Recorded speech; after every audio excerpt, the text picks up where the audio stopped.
Whether you read the books or only saw the films, Prim's death was shocking to say the least. Even more shocking was Katniss's realization that it was caused by a two-tiered explosion, a battle tactic conceived of by Gale Hawthorne, Katniss's longest friend. For years now, this has led to a dispute within the fandom. Does Gale shoulder most of the responsibility for Prim's death?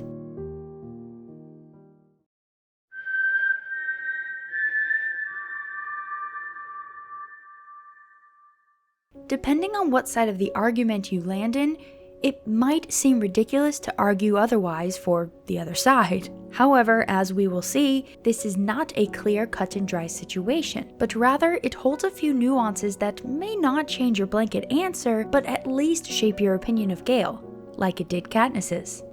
The argument in favor of saying Gale is responsible for Prim's death is pretty straightforward. The two-tiered bomb explosion was his idea. Okay, not the specific usage of it involving Prim, but the concept is his. Had he not suggested such a disgusting tactic, it may never have been used in the first place, therefore probably leaving Prim alive.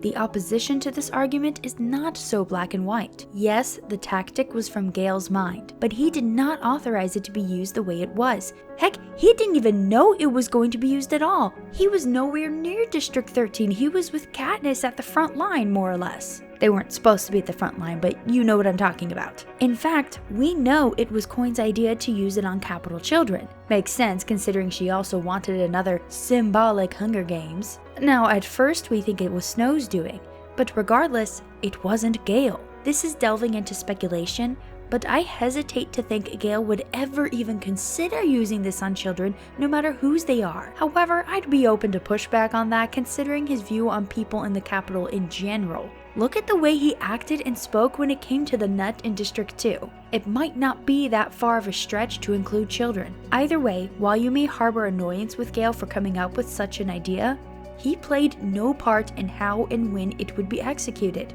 if at all, making him not responsible for Prim's death, just a smart war tactic engineer. But is there a middle ground to this? One where he shoulders some responsibility, but not directly? I think so. This is where my opinion comes into play. I don't think he bears full guilt for what happened, but you can't help but somewhat resent him for conceiving of the idea in the first place. And I think this is also where Katniss falls. Many I've heard complain that Katniss was wrong to cut him out the way she did, as he was a lifelong friend, did so much for her family, genuinely cared, and isn't directly responsible. While all that is certainly true, surely you can understand where Katniss is coming from. She knew the two-tiered explosion was conceived of by him. She had already been slowly losing her closeness with him due to their different views on how to handle war, and their childish non-romance and how they handled that. And now, his idea cost her Prim, the very thing she wanted to protect. The reason she volunteered for the games in the first place, which led to being the catalyst of the rebellion with her as its face. She will never be able to separate that bomb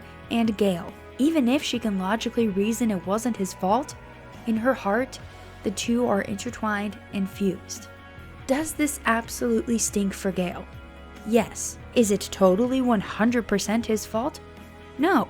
It is what it is. It was a smart and tactical idea, great for winning a war, but you can't guarantee anyone's protection in a war.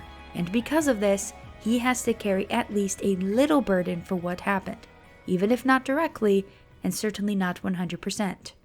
Thank you all for watching this short video. Let me know your thoughts and where you stand in the comment section down below. If you enjoyed, consider giving the video a thumbs up and checking out my other content. You can help the channel grow too by subscribing, turning on notifications so you can see when I post a video, or start a live stream. I tend to go live on Friday nights and either Saturday or Sunday nights. Maybe even consider supporting the Geekdom by becoming a patron or a channel member. Speaking of, thank you so much to everyone who supports me financially, especially with a new little one. Major shout out to my master geeks, Joking Batman, Geek Mom, Lorulian Sheep, McToppler, and Soeren. But anyway, that's all for today. Thank you for watching and may the odds be ever in your favor.